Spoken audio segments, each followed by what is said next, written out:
Ya, comenzamos con campos internos. ¿Se está grabando? Campos internos. Para nosotros poder saber campos internos, primeramente imaginémonos un campo eléctrico, ¿ya? Este campo eléctrico le vamos a aplicar a un material, sea sólido, sea gaseoso, sea líquido, le vamos a aplicar un campo eléctrico. Ahora, nosotros tenemos que saber que no todas las moléculas dentro de nuestro material van a sentir el mismo campo eléctrico que se les aplica, sino puede sentir menos o igual. En este caso, estamos poniendo, por ejemplo, un material sólido condensado, como cualquier material sólido. Se dice que en un material sólido el campo interno es mayor que el campo aplicado. ¿Por qué? Porque en un sólido nuestras moléculas, nuestros átomos están más condensos, ¿no? Más juntos, más apretados. Y por ello, al polarizarse, se crean dipolos dentro de nuestro material eléctrico, dentro de las moléculas. Se crean dipolos y esos dipolos tienen sus propios campos, afectando a los vecinos. No como un material gaseoso, ¿no? Un gas noble, digamos el N2 o el O2. Ellos tienen sus moléculas o partículas más separadas de manera que entre los vecinos no se afecten. Por eso se dice que en un sólido o en un material condensado el campo interno es mayor que el campo aplicado o el campo externo. Ahora, en este caso, imaginémonos una esfera vacía de material eléctrico y dentro tenemos nuestra partícula. Se aplicará o se hablará de los campos locales para un material no polar. Este va a ser nuestro hilo eléctrico y nuestro material no polar. Entonces, ¿qué buscamos hallar con esto? Buscamos hallar el campo interno total. Entonces, para ello tendremos diferentes tipos de campos, ¿no? Como el campo externo, el campo que se le aplica a nuestro material eléctrico. Vendría a ser nuestro F sub 0, va a ser igual a nuestro campo aplicado más la polarización sobre la permitividad del vacío. La fuerza es normal que nosotros la agreguemos, pero ¿por qué le agregamos la polarización sobre la permitividad del vacío? Esto se debe a la polarización de nuestro material eléctrico.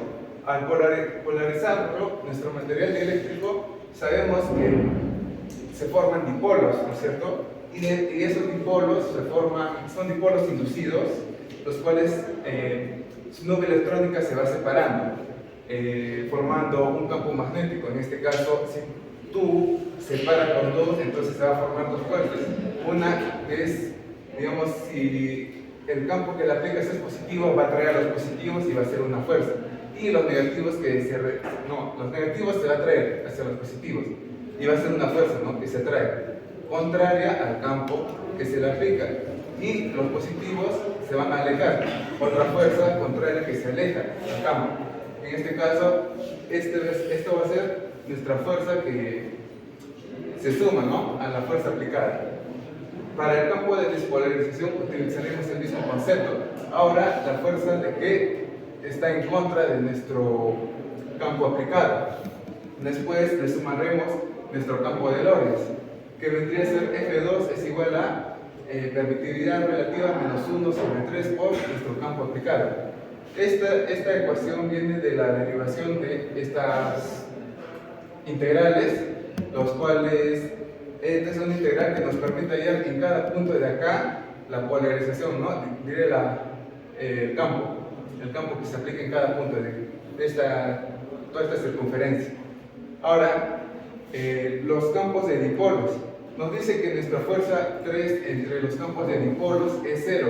¿Por qué? Porque estamos tomando un material no polar, por lo cual no tiene dipolos fuertes o dipolos suficientes, y aparte que se dice que están, ¿cómo se dice? Equidistantes o en un espacio, o tiene una distancia suficiente para que no afecte un vecino al otro. Sumando nuestras 4 Fs, obtenemos nuestra ecuación final para nuestro campo final, nuestro campo interno final, que es la permitividad relativa más 2 sobre 3 por el campo que ingresa o el campo aplicado. Ahora hablaremos sobre la ecuación de Clausius-Musot. La ecuación de Clausius-Mozotti es esta que ven por acá, la permitividad relativa menos 1 sobre la permitividad relativa más 2 es igual a el número de moléculas por metro cúbico por la polarizabilidad sobre 3 por la permitividad del vacío. Nos dice que esta ecuación es una derivación de 3 ecuaciones anteriores, de la ecuación de la polarización, de esta ecuación de la 2.64 que es del momento dipolar, y lo que acabamos de sacar antes, nuestro campo interno. Al relacionarlas tenemos esto. También se puede a mano escrita calcular y llegar a este mismo término, ¿no? ¿Qué más nos dice la ecuación de Clausius-Mozotti? Esta ecuación solo sirve por materiales no polares. También ustedes se preguntarán qué es el alfa, ¿no? El alfa es la polarizabilidad. ¿Qué es la polarizabilidad? Es la medida en la que se deforma nuestra molécula, nuestro átomo, ¿no? A mayor sea nuestra polarizabilidad, más se va a deformar y más se va a formar nuestros anticuerpos. También tenemos nuestro número de moléculas en mol, que nos ayuda a relacionar o tener esta ecuación para diferentes, digamos, esta ecuación está para número de moléculas por metro cúbico, pero también tenemos esta relación, n sub 0 o número de moléculas en un mol, que es igual a número de moléculas por metro cúbico por el peso o la masa atómica sobre la densidad. Al reemplazar esto en esto, despejando nuestra n, ya tenemos nuestra ecuación de Clausius-Mozotti respecto al número de moléculas en un mol. Vamos a hablar, el libro nos menciona la ecuación de Lorentz-Lorentz. ¿Qué nos dice Lorentz-Lorentz? Lorentz-Lorentz se basa en la ecuación de Clausius-Mozotti, que nos dice que la ecuación de Clausius-Mozotti podría ser aplicada a materiales dipolares a altas frecuencias. Es por eso donde la polarizabilidad orientacional ya no sigue el campo en dirección al tiempo, pero la polarizabilidad electrónica y atómica sí van a seguir. En este caso, en altas frecuencias solo nos define la polarizabilidad total, donde solo existe la polarizabilidad electrónica, y reemplaza el índice de reflexión, la permitividad relativa de la ecuación de Clausius-Mozotti por el índice de reflexión del material. Ahí tenemos la polarizabilidad total. También nos habla sobre la polarizabilidad electrónica y atómica, que nos dice que toma la misma forma de la ecuación de Clausius-Mozotti, pero solo reemplaza la permitividad relativa por una permitividad relativa a altas frecuencias. Luego tenemos la polarizabilidad orientacional. ¿Qué nos dice la polarizabilidad orientacional según el libro? Es que a partir de un despeje de una resta entre la polarizabilidad a bajas frecuencias menos una polarizabilidad a altas frecuencias, obtendríamos nuestra polarizabilidad orientacional. Luego tenemos el campo de reacción de materiales dipolares. En el libro nos define es el F sub R. ¿Qué nos dice que es un campo de reacción? Es el campo creado dentro de la cavidad de las cargas. Nos da 3 casos. El primer caso, cuando le ponemos a esta cavidad esférica vacía en un condensador material dipolar una molécula polar. Lo que hace una molécula polar es tiene un momento dipolar permanente, lo que va a crear en las demás moléculas un campo de reacción. No obstante, este campo de reacción va a crear un momento dipolar eficiente. Bien, que viene representado por la siguiente ecuación. El momento dipolar eficiente va a ser igual al momento dipolar permanente más todos los efectos externos como los campos externos o los efectos externos que puede tener como la polarizabilidad y el campo de reacción. Nos define el campo de reacción en función del momento dipolar eficiente según en toda la cavidad esférica. Luego lo reduce a un factor F de la ecuación y luego nos da a partir de estas ecuaciones el momento dipolar efectivo total, que sería representado por un momento dipolar permanente entre 1 menos la polaridad sobre un factor F. Luego tenemos cuando se aplica un campo a esta cavidad esférica vacía. ¿Qué pasa? Que el campo interno, cuando se le aplica un campo en la cavidad, no va a ser el campo realmente que recibe el campo que se le aplica. Por eso es que surge la ecuación de campo interno con un factor corrección y F, que el factor corrección vendría representado por las siguientes expresiones.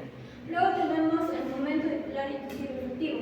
Es dentro de una molécula de esta cavidad esférica vacía, que va a ir en dirección al campo al que se le está aplicando y se va a dar de la siguiente manera: es un momento dipolar efectivo primo. Y en función del H, el campo F, el factor F. Luego nos define el libro el momento dipolar total, que vendría a ser el momento dipolar efectivo más un momento dipolar efectivo inducido. Luego también a través de las estadísticas de bolsa nos da una ecuación que vendría a ser si queremos hallar el valor medio de este momento dipolar total. Luego tenemos la ecuación de Debye. La ecuación de Debye, al igual que Lorentz se basa en la ecuación de Gauss-Mozotti, pero omitiendo que exista una polarizabilidad habitacional con caras espaciales. Luego nos dice que la polarizabilidad total vendría a ser representada por la polarizabilidad electrónica, atómica y más esta expresión. Nos dice que esta expresión vendría a ser la polarizabilidad orientacional, pero en su momento representado como el momento permanente, constante K de bolsa y T la temperatura. Nos dice que ha sido creada la ecuación de Debye para materiales bipolares con fase líquida o gaseosa. Se dice que debería ser precisa, pero no lo es. Nos dice que no lo es experimentalmente, porque aparte de la temperatura existen otros factores que alteran. Luego nos dice la ecuación de Debye, la polarización molar. La polarización molar representada por la ecuación que antes mi compañero en unidades molares. Masa molar, densidad, número de N, que sería el número de moléculas por unidad de volumen, y el número de Ampère. Luego nos dice sobre los materiales bipolares en Debye, que depende de su momento permanente, si son menores de 0,5, de 0,5 a 0,5, o si son mayores a 5 puntos de pie, van a ser débilmente polares, medianamente polares o fuertemente. Bien, vamos a continuar con la ecuación de Onsager. Bueno, la ecuación de Onsager va a mejorar las dos ecuaciones presentadas anteriormente, la ecuación de Debye y la ecuación de Clausius. Bueno, Debye va a partir de H y de F. Entonces, se toma dos casos, ¿no? Cuando tenemos frecuencias bajas o cero, que sería la estática, y cuando tenemos frecuencias altas. Entonces, cuando tenemos una frecuencia baja, él lo denomina con esta S, ¿no? De estática. Entonces, este factor de campo local lo va a definir así y el F también. Lo importante es que con estos dos podemos hallar la definición de polarización que relaciona ambos, ¿no? Y entonces aquí él va a poner que la permitividad relativa estática lo va a reemplazar, ¿no? En esta ecuación. También va a hacer lo mismo, pero para frecuencias altas, ¿no? Para frecuencias altas, en vez de poner estática, pone un símbolo, ¿no? De aquí de alfa. Lo mismo va a ser aquí, solo que en vez de poner aquí estático, va a ser la permitividad relativa, pero para frecuencias altas. Entonces, si nosotros, aquí no, como sea aquí, para frecuencias altas. Entonces, si nosotros estamos estas dos ecuaciones de polarización, vamos a nosotros tener la ecuación de Onsager. Primero vamos a definir algunos puntos, ¿no? Que cuando nosotros tenemos frecuencias bajas, Debye nos dice que nosotros tenemos todos los tipos de polarización que están aquí, ¿no? Entonces él incluye la polarización orientacional. Pero también nos dice que a frecuencias altas esta polarización orientacional no existe, ¿no? Es cero. Entonces el momento dipolar permanente también es cero, ya que si recordamos la definición anterior, que el momento dipolar es igual, ¿no? A la polarizabilidad por la permitividad. Entonces, al no tener esta polarización, entonces es cero. Entonces, como había dicho, si nosotros estamos esas dos ecuaciones de polarización, vamos a llegar a esta expresión, que se llama la ecuación de Onsager. Esta expresión es importante porque nos permite hallar ese momento dipolar, ¿no? Permanente con la ecuación, pero solo dependiendo de dos valores, ¿no? Por ejemplo, si nosotros conocemos este valor a altas frecuencias y también conocemos a bajas frecuencias la permitividad actividad relativa, entonces podemos hallar ese momento bipolar permanente. El problema es que esta ecuación funciona cuando tenemos interacciones débiles de moléculas, pero nosotros si tenemos interacciones fuertes, esta ecuación se dice que no funciona, no se rompe. Entonces vamos a aplicar entonces un enfoque estadístico. Entonces, para corregir eso viene Kurbor. Kurbor es similar a la ecuación anterior, solo que él va a agregar este factor de correlación, el factor de correlación G. Este factor de correlación se define de esta manera, ¿no? 1 más z coseno de alfa. Z es el número de los vecinos, ¿no? Él va a tomar entonces en consideración a los vecinos, cosa que González no hacía. González no consideraba la interacción con sus vecinos, ¿no? Con sus moléculas de vecinos. Entonces, aquí el agregar este factor de correlación G, sí, agrega el número de vecinos y coseno es el ángulo entre la molécula de referencia y algún vecino.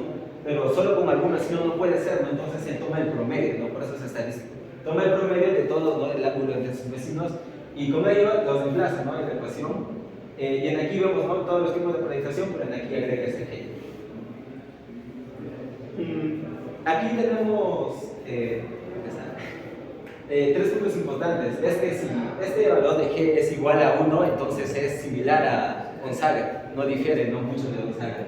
Pero si este es mayor a 1, entonces los dipolos se van a alinear en paralelo. Y si es menor, entonces se van a alinear en antiparalelo. Ahora vamos a ver la ecuación de Froelich. Froelich también va a tomar un enfoque estadístico. Va a mejorar, ¿no? a la anterior ecuación, agregándole otro factor de correlación G. Otro factor de correlación G. Este factor se va a diferenciar del anterior, del de Kurbor, porque él no considera no solo un promedio, sino que tampoco considera ese Z que es el número de vecinos, sino que toma una sumatoria. Él va a sumar, ¿no? El número de los vecinos, ¿no? De I hasta N. En aquí también la diferencia con el anterior es en N, porque N aquí se va a definir por el número de dipolos sobre volumen, ¿no? Por volumen, ya no es número de moléculas. También algo importante de aquí señalar es que cuando nosotros tenemos materiales que son condensados, o sea, que tienen varias, se podría decir, cadenas repetidas, entonces Froelich nos dice que nosotros debemos tomar una cadena base y a partir de esa cadena base nosotros podemos enviar las sumatorias. Sería el factor de correlación G', ¿no? En donde primera sumatoria sería la sumatoria de coseno de I a J, o sea, sería entre las cadenas que están dentro, ¿no? Que se consideran, y este valor de aquí, que es la sumatoria de I a K, no se nota, de I a K, sería con los vecinos que están fuera. Una manera fácil de entender esto es con una analogía, ¿no? Por ejemplo, si nosotros tenemos un collar, una pulserita, entonces cada bolita de la pulsera se puede decir que es una cadena, ¿no? Que se repite. Entonces, esta parte de la ecuación toma cada una de esas esferitas y lo suma. Mientras que esta parte de aquí sería fuera, ¿no? de la pulsera, sería en relación a las otras pulseras. Ahora sí. Y eso sería todo. Gracias.